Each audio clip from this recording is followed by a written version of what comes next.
as you can see, it's one of the most soluble fertilizers. That's why I'm not in fear. I'm applying it the way I'm applying it. The bed that way, just broadcasting on the top that way.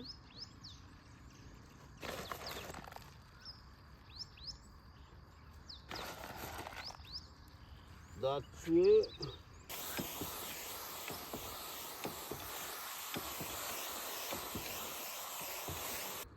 The clock is ticking, the days are counting, and all we have is a well-germinated seedling. Few days ago, we were preparing the nursery. We sowed the seeds. We did the necessary, and now we have, I can comfortably tell you, we have over 95 germination percent, and others are still coming out. And this is what makes me happy. This is what makes you happy. This is what makes every farmer happy. Because once you lose your seedlings, or you lose germination, or you have poor germination, you start affecting your production. Because germination is what now dictates the number of seedlings that will be transplanted. And one seedlings make a bulb. One seedling is a bulb. One bulb plus another bulb make a kg. 1 kg plus another kg make tons. So the more the seedlings you have, the better. Like I always say, onion farming is a game of numbers. The more you have, the better. So once the seedlings have germinated, it's an action call. It's a call for action. What next? What do you need? Where do we go? What do we do? Because we cannot just relax and wait for them to mature. They can't mature. They need to be taken care of. They are young babies. They need to be fed. They need to be well managed. And the first call is to make sure, because already the baby has been born, is feeding. Even before ejecting the baby, the first action is feeding. Before now we come to the ejection, to know that now we need to eject. Once the baby is born, the confirmation of life, the baby is confirmed is alive, not dead. The next thing is given to the mother, and the baby starts feeding, blessed feeding. And that's what we've started with, feeding. And I know your big question is, what is that white thing? What is that snow Fred is using? Or what is that snow I'm using in order to as food for my for my nurseries or for my seedlings? And it's not magical. It's not something from heaven. It's not something from deep seas. It's something that is readily available, and something that all farmers need to have, so that they can grow their onions. Not just their onions. Onions are just an example of what we are doing today. These can be used, or this can be done in different crops, from cabbage to collard, or to sukuma wiki, to broccoli. Any product that is in the nursery does very well, or goes hand in hand with the product that I'm using, because this is the starting point. Like I told you, once the baby is born, there is no other shortcut. The baby is fed either with artificial milk, or with the mom's milk, but there is no shortcut. The baby has to be fed, and cannot be fed on food that is not of that stage. There is a stage which the baby is supposed to be to feed on, be it a human baby, be it a cow's baby, be it a goat's baby, be it a chicken baby. There is a food, and there is a starting food. So with us today, we are doing our first food for the young seedlings. And the food that we are doing, like I've always been mentioning, we are coming with a food that is very strong in phosphorus. Please underline that, a phosphorus-based product. And in most cases, the phosphorus-based product comes with nitrogen and other trace elements. But the key point is phosphorus-based product. And in this phosphorus-based product, there are things that you need to look at, or there are things that you need to compare for you to be able to make sure that you are giving the best. One, the reason to why we choose the phosphorus is, one, we need this young seedling.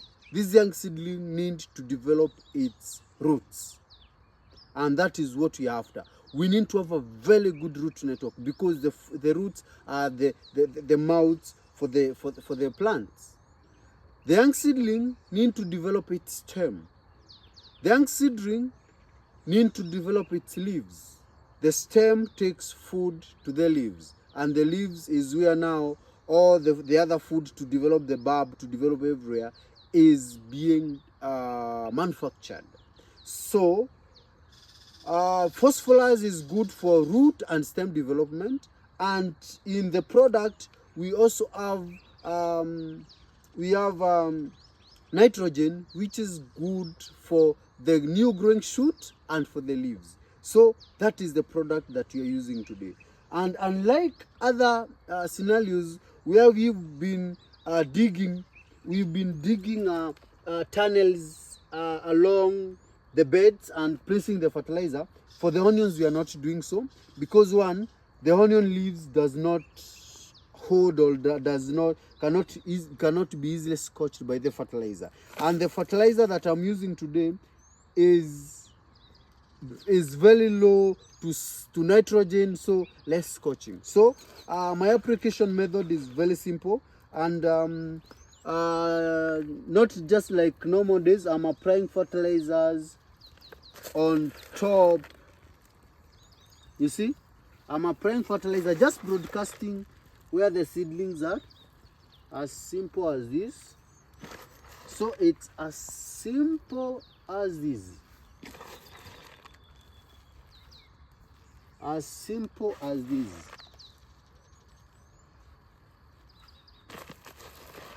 So this is my application. It's simple to apply fertilizers for the onions. So we've already started, and this marks our starting point by giving this young seedling its food. And for your information, the fertilizer that I have with me here, as you can see, it's one of the most soluble fertilizers.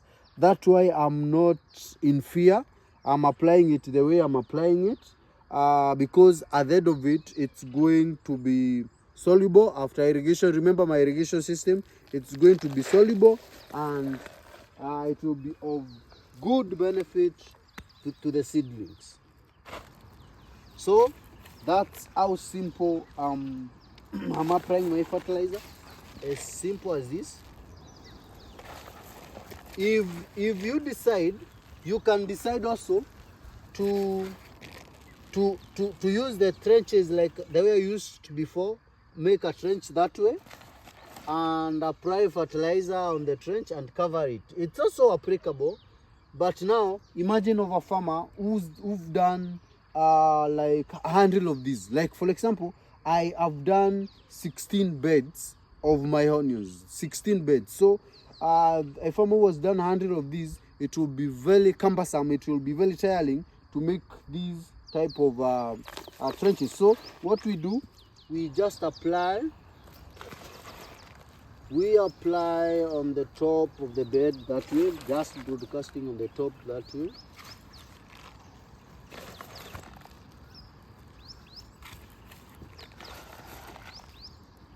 That way.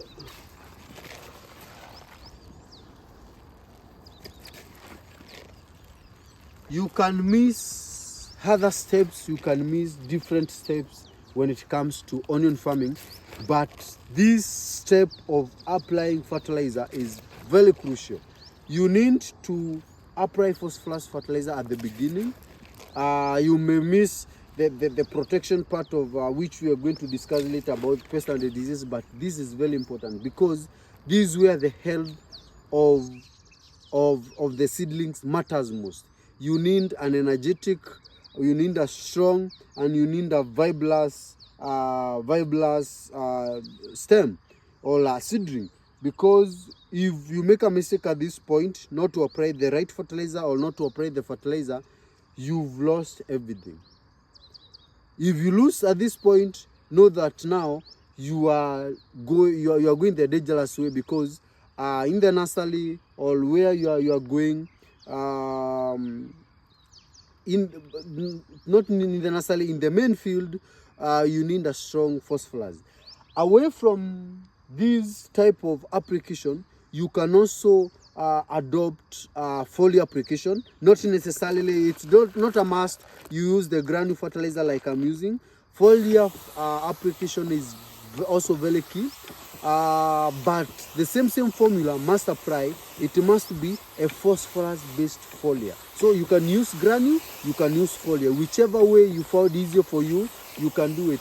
And when we settle for foliar, we usually do it on weekly basis. Like as we speak, this is our second week, the first week after germination, and the foliar is very important. So you can do your foliar on weekly basis, or after every 5 days you do the foliar. After every 5 days you do the foliar, which will be very important for the young seedling and will give it a very strong root, will give it a very fibrous root, a very strong stem, and very healthy leaves, which is our main target at the moment. We are not targeting the bulb, we are targeting the good root network, good stem, and good leaves. So with a phosphorus based foliar, this can be good for you. And we have so many examples of phosphorus based foliar in the market, and I'm also using some, which you need also to know.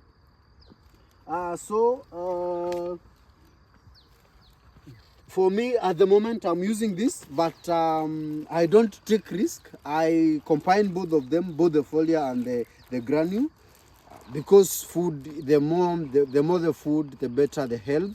You can also go my way, either you choose granule alone, you choose foliar alone, or you do both of them. It won't be toxic to the plant. It's better for the plant, and in most cases most phosphorus made based foliar are made in a way that they cannot toxify the soil. So use them well, use them carefully. But for the granular fertilizer, we only use it once, like we use it once. For the foliar, we use them on weekly basis. And this my way of applying the nutrient or the granules, as simple as this. As simple as this. I'm pretty sure you are asking how many grams we are supposed to use in the nursery. And now what matters, the grams that is supposed to be used, is the length of the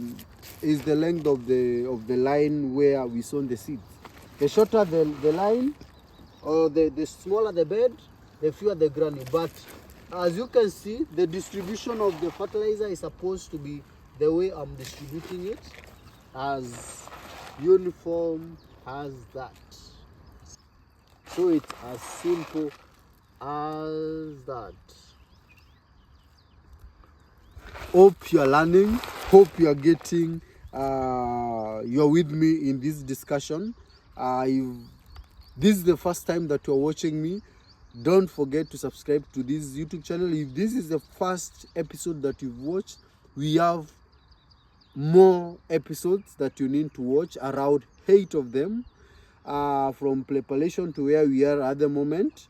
And if you're following all the episodes, I'm so grateful that you are following me. I hope you are learning, and you'll be able to better your farming journey and become better onion farmer. We've just started.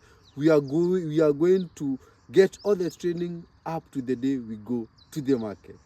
If this is your first time, don't forget to subscribe to this YouTube channel so that we can continue learning together. Bye.